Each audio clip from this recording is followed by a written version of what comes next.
Shri Sai astrology YouTube channel में आप सभी का स्वागत है। पिछले वीडियो में हमने बताया था सर्वतभद्र चक्र के कर्म बिंदु के बारे में। आज हम देखेंगे पहले भाव में फर्स्ट हाउस में कर्म बिंदु किस तरह से काम करता है, किस तरह से फोर्टिफाई होता है। ये जो कर्म बिंदु है वो चंद्रात्तर नक्षत्र बिंदु में से ही एक है।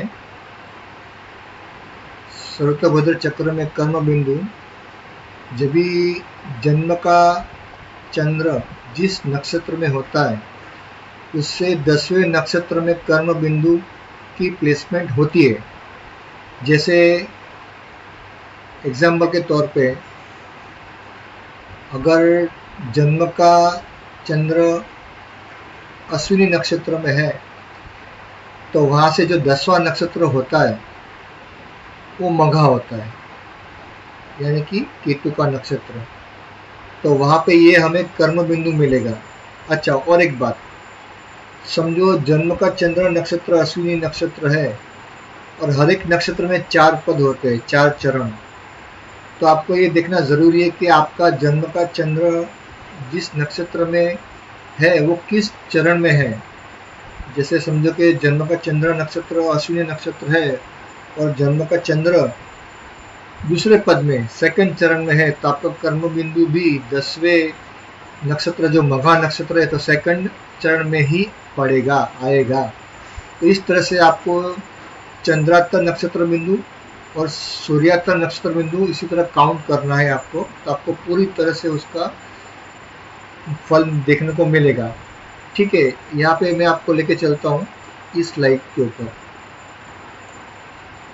अभी यहाँ पे देखिए, मैंने यहाँ पे एक मेष लग्न की यानी कि कालपुरुष की कुंडली मैंने यहाँ पे ड्रॉ करके रखी है। देखिए, यूट्यूब चैनल में आप कितने भी वीडियो देखो, कितने भी बुक्स पढ़ो, आपको आपका कॉन्सेप्ट क्लियर होना चाहिए, क्योंकि आखिर में प्रेडिक्शन आपको करना है। आपको कोई भी स्पून फीडिंग नहीं करेगा, क्योंकि ये क्रिएटिविटी का सब्जेक्ट है। आप जो प्रेडिक्शन करोगे वैसा प्रेडिक्शन और कोई नहीं कर पाएगा, क्योंकि ये पंचम भाव की विद्या है। हमारे जन्म कुंडली के पंचम भाव से जुड़ी हुई विद्या वही ज्योतिष शास्त्र यानी कि एस्ट्रोलॉजी है।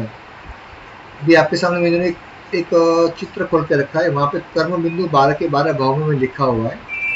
फिलहाल आज के तारीख में कर्म बिंदु यहाँ पे मैं पहले भाव में, यहाँ पहले भाव में कोई भी राशि हो सकती है, मेष राशि से लेके यानी कि एरिस साइन से लेके मीन राशि पाइसेस राशि तक कोई भी राशि हो सकती है।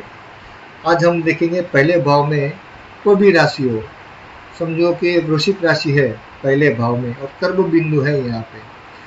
तो पहला भाव हमको ये बताता है, सेल्फ को रिप्रेजेंट करता है, अपने आप को रिप्रेजेंट करता है। तो यहाँ पे वृश्चिक राशि का जो कैरेक्टरिस्टिक्स है, वृश्चिक राशि हमें क्या बताती है? रहस्यमय, सीक्रेसी। कर्म बिंदु जब वहाँ पे आता है तो जहाँ तक ऐसा कोई कर्म करता है जो सीक्रेसी से रिलेटेड होता है। और वृश्चिक राशि है तो वृश्चिक राशि अगर कालपुरुष कुंडली में हम देखें, जैसे यहाँ पे बताया हुआ है, 8वें भाव में आती है, जबकि सामने वाले का धन स्थान। तो जो भी 8वें भाव से या स्कॉर्पियो वृश्चिक राशि का जो भी कैरेक्टर है सो सभी यहाँ पे हमें यहाँ पे अप्लाई करना है। जैसे इंश्योरेंस सेक्टर, ऐसी चीज़ें जो पाताल में छुपी हुई है, जो अंधेरे, क्योंकि ये अप्रकाशित स्थान है। यहाँ पे सूर्य की रोशनी बहुत कम होती है यहाँ पे। तो ऐसी चीज़ें जो दूसरे को दिखाई न दे, दूसरे को जल्दी से पता न चले, सीक्रेट सर्विसेज, जासूसी संस्था, सीक्रेट एजेंट, रॉ एजेंट वगैरह, ये सब चीज़ें यहाँ पे हमें देखने को मिलेगी। यानी कि कर्म बिंदु उस जातक के लिए जो स्कॉर्पियो साइन पहले भाव में है, उसके रिलेटेड वो इंसान कर्म करते हुए हमें मिलता है। अभी पहली बात समझो, भी मेष राशि का ही लग्न है, एरिस साइन है समझो। तो एरिस साइन हमें क्या बताती है? एक तो ये अग्नि तत्व है यानी कि फायरी एलिमेंट, और ये पहला भाव हमें अपनी बॉडी को रिप्रेजेंट करता है, मंगल महाराज, मार्स। तो ऐसा आदमी वर्कआउट करना, जिम्नेशियम जाना या जिम्नेशियम में जिम ट्रेनर होना, या दूसरों को जो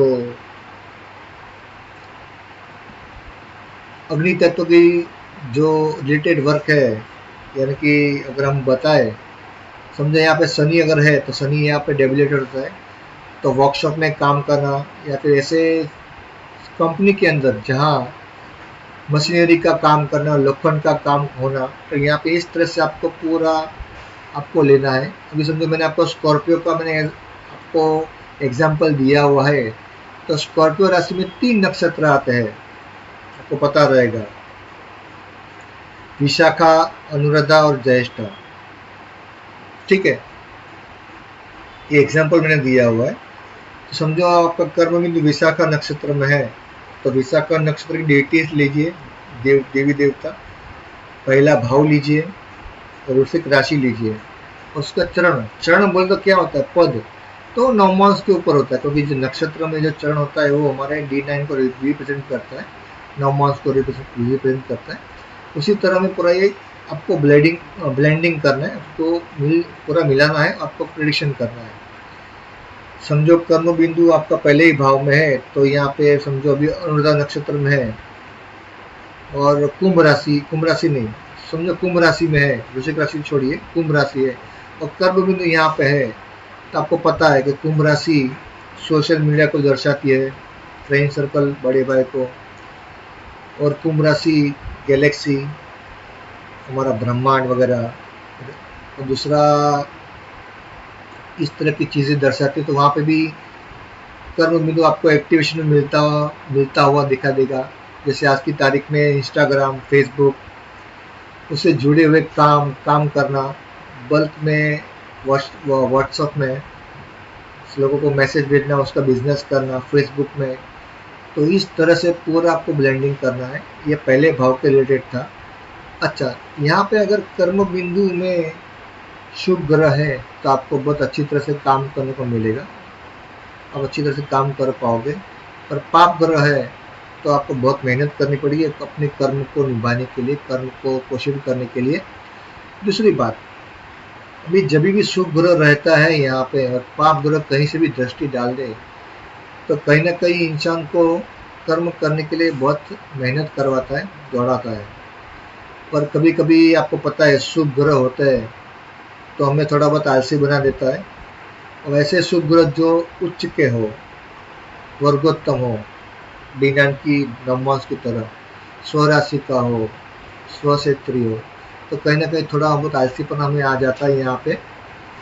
तो सारी चीज़ें आपको ब्लेंडिंग करनी है और कर्म बिंदु किस तरह से काम करता है आपकी कुंडली में, पहले भाव में आपको अंदाजा आना चाहिए। ये जो नाम दिया है चंद्राता नक्षत्र बिंदु, कर्म बिंदु कौन से साल में एक्टिवेशन में आएगा, वो आपको, जैसे मैंने यहाँ पे एक ये बनाया हुआ है, एक शरद चक्र, ये तो कॉमन है। जब भी मैं सेकंड पार्ट लेके आऊँगा तो मैं आपको उसमें दिखाऊंगा कि शरद चक्र में कौन से साल में कर्म बिंदु एक्टिवेशन में आएगा। क्योंकि 4 चरण रहता है हर एक नक्षत्र में, 4 करके 108 साल होते हैं, 27 नक्षत्र, 27 इंटू 4 यानी 27 गुणा 4 करोगे तो 108 होता है। तो आज की तारीख में ह्यूमन लाइफ, इंसान की ज़िंदगी 108 साल की तो होती ही नहीं है, 60, 70, 75, 85 में टपक जाता है, डेथ हो जाती है। तो आपको पता चल जाएगा कर्म बिंदु जब भी अफ्लेक्शन में होता है कर्म बिंदु, तो उस साल में हमें थोड़ी बहुत तकलीफें आती है, हमें कर्म करने में, उस रिलेटेड में। अगर बिजनेस में है, नौकरी में है, तो हमें थोड़ा बहुत दिक्कतें आती है। तो ये था आज का वीडियो। आप ज़रूर मुझे बताइएगा आपको ये वीडियो कैसे पता चला, आपको कैसा लगा। देखिए यहाँ पे मैं कोई हॉरोस्कोप लेके आपको एक्सप्लेन नहीं करूँगा, बहुत सीधी सादी बात है। आपको राशि लेनी है, भाव लेना है, पहला भाव, उस राशि में बैठे हुए प्लेनेट लेने हैं, चाहे शुभ ग्रह हो चाहे पाप ग्रह हो। अगर कुंडली में योग कारक है तो भी वो पापी आता है, पर आपको बहुत मेहनत करोगे वो योग कारक आपको फल देगा। इसके बाद में वो कौन से नक्षत्र में है, कौन से चरण में है, वो सारी चीज़ें ब्लेंडिंग करनी है। मेरा जो नज़रिया है आपको हिंट देना, आपको कॉन्सेप्ट क्लियर करवाना, इस तरह से कर्म बिंदु काम करता है। और मैं आशा रखता हूँ कि मैं ऐसा समझता हूँ कि आपको एस्ट्रोलॉजी की थोड़ी बहुत नॉलेज तो होगी ही होगी, राशि के बारे में, भाव के बारे में। और थोड़ा बहुत आपको अगर नक्षत्र के बारे में पता नहीं है तो गूगल क्रोम में कोई भी यूट्यूब वीडियो में जाके आप देख सकते हो। हर एक नक्षत्र के बारे में आप कुछ ना कुछ आपको पता चल जाएगा, डेटिस के बारे में। गूगल क्रोम में आप लिखिए कोई भी नक्षत्र के बारे में डिटेल्स, जैसे अश्विनी नक्षत्र का आप ऐसा लिखिए डिटेल अबाउट अश्विनी नक्षत्र, बाद में ऐसा लिखिए डिटेल अबाउट अश्विनी नक्षत्र पद पदा, सेकंड पदा, तो आपको पूरा सब देखने को मिल जाएगा। बाद में उसमें ग्रह का प्लेसमेंट लिखिए, ये सब सीखने के तरीके। तो आशा करता हूँ ये वीडियो आपको बहुत पसंद आ रहेगा। सेकंड पार्ट में मैं आपको मेरे सॉफ्टवेयर में मैं बताऊंगा कि कर्म बिंदु किस तरह से कौन से नक्षत्र के चरण में हमको देखने को मिल सकता है। तो मिलते हैं अगले वीडियो में, ज़रूर देखिए और ये वीडियो और लोगों को भी शेयर कीजिए ताकि उनको भी ज्ञान मिले, लाभ मिले। और अगर आप मेरे प्लेलिस्ट में जाओगे तो आपको वहाँ पे सर्वतोभद्र चक्र का प्लेलिस्ट में आपको वीडियो देखने को मिलेगा, वो भी आप देख लीजिए। जब ये पूरा चंद्राता नक्षत्र बिंदु और सूर्याता नक्षत्र में खत्म होगा तो भी नाड़ी का भी वीडियो लेके आऊँगा। तो मिलते अगले वीडियो में, नमस्कार।